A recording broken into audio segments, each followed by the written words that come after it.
Assalamualaikum warahmatullahi wabarakatuh. Selamat pagi anak-anak, berjumpa lagi dengan Ibu Liani Fitriadi. Alhamdulillah, pada hari ini kita dapat berjumpa secara virtual. Sebelum mulai pembelajaran, mari kita berdoa menurut agama dan kepercayaan masing-masing. Berdoa mulai. Berdoa selesai. Pada hari ini kita akan membahas mengenai sejarah perumusan Pancasila sebagai dasar negara. Tanggal 8 Maret tahun 1942, Indonesia menjadi wilayah pendudukan Jepang. Ini terjadi setelah perjanjian Kalijati di Subang, Jawa Barat. Dalam perjanjian ini disepakati bahwa Angkatan Perang Belanda menyerah tanpa syarat kepada Jepang. Jepang mencoba menarik simpati rakyat Indonesia dengan semboyan 3A, yakni Jepang Pelindung Asia, Jepang Pemimpin Asia, dan Jepang Cahaya Asia. Tahun 1944, posisi Jepang mulai terdesak dalam Perang Pasifik. Kejayaan Jepang di Asia tidak bertahan lama, karena pihak sekutu, yakni Amerika Serikat, Inggris dan Belanda melakukan serangan balasan.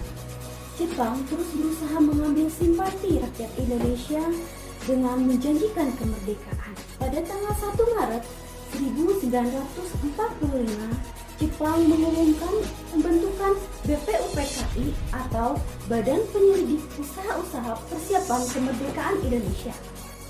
BPUPKI dibentuk dengan tujuan untuk menyelidiki segala hal dalam bidang kehidupan sebagai bentuk persiapan kemerdekaan Indonesia.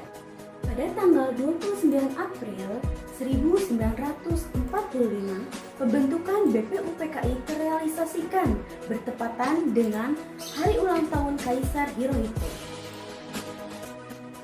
Secara resmi, BPUPKI dilantik dengan diketuai oleh Dr. Kanjeng Raden Tumenggung Rajiman Widjodiningrat dengan 2 orang wakil ketua, yakni Raden Panji Suroso dan Itsi Bangase Yoshio. Dengan jumlah anggota 62 orang yang terdiri dari tokoh-tokoh bangsa dan 7 orang dari perwakilan Jepang. Sejak didirikan, BPUPKI telah melaksanakan 2 kali sidang resmi. Yang pertama dilakukan oleh BPUPKI dilaksanakan di Gedung Chuang Sang-in atau sekarang dikenal sebagai Gedung Pancasila. Ketua BPUPKI Rajiman Widjodiningrat dalam awal sidang pertama BPUPKI menyatakan bahwa untuk mendirikan Indonesia merdeka diperlukan suatu dasar negara Indonesia. Dasar negara merupakan fondasi berdirinya sebuah negara. Ibarat sebuah bangunan, tanpa fondasi tentu bangunan itu tidak akan berdiri kokoh. Beberapa tokoh pendiri negara kemudian mengusulkan rumusan dasar negara. Rumusan-rumusan yang disampaikan memiliki perbedaan antara satu dengan yang lainnya. Walaupun demikian, rumusan-rumusan tersebut tetap berada pada kepribadian dan gagasan berdirinya bangsa.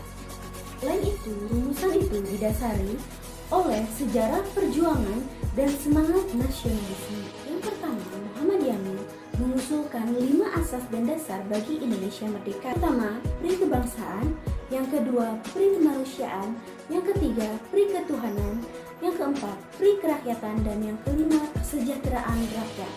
Setelah selesai berpidato, Muhammad Yamin menyampaikan konsep mengenai asas dan dasar negara Indonesia secara tertulis. Profesor Dr. Supomo menyampaikan pidatonya mengenai rumusan dasar negara. Yang pertama, persatuan, kedua, kekeluargaan, ketiga, keseimbangan lahir batin, keempat, musyawarah, dan yang kelima, keadilan rakyat. Pada tanggal 1 Juni, Soekarno mengemukakan rumusannya mengenai 5 dasar negara yang kemudian disebut dengan Pancasila. Pertama, kebangsaan Indonesia Indonesia atau nasionalisme, yang kedua internasionalisme atau prikemanusiaan, yang ketiga mufakat atau demokrasi, yang keempat kesejahteraan sosial, dan yang kelima ketuhanan yang berkebudayaan. Rumusan dasar negara yang dikemukakan Soekarno menginspirasi para pendiri bangsa dalam sidang-sidang berikutnya. Untuk mengenang pidato Soekarno tersebut, maka setiap tanggal 1 Juni diperingati hari lahir Pancasila. Di pertemuan, Soekarno mengambil inisiatif membentuk panitia kecil yang terdiri dari 9 orang yang kemudian disebut dengan Panitia 9. Panitia 9 tersebut terdiri dari Panitia ini bertugas untuk menyelidiki usulan-usulan mengenai perumusan dasar negara yang melahirkan konsep rancangan pembukaan Undang-Undang Dasar Negara Republik Indonesia tahun 1945. Kemudian oleh Soekarno dinamakan Mukadimah dan oleh Muhammad Yamin disebut sebagai Piagam Jakarta. Rancangan pembukaan ini disetujui pada tanggal 22 Juni tahun 1945. Kemudian, Piagam Jakarta dibawa ke sidang BPUPKI pada tanggal 10 sampai 17 Juli 1945.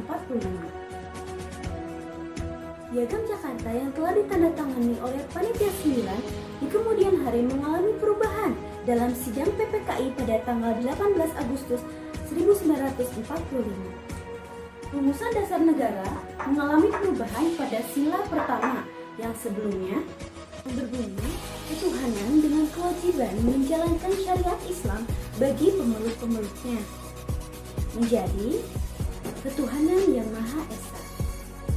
Perubahan ini dilatar belakangi oleh datangnya utusan Angkatan Laut Jepang yang memberitahukan bahwa wakil-wakil Katolik dan Protestan dari wilayah yang dikuasai oleh Angkatan Laut Jepang merasa keberatan dengan bagian kalimat dari rumusan dasar negara yang terdapat dalam Piagam Jakarta.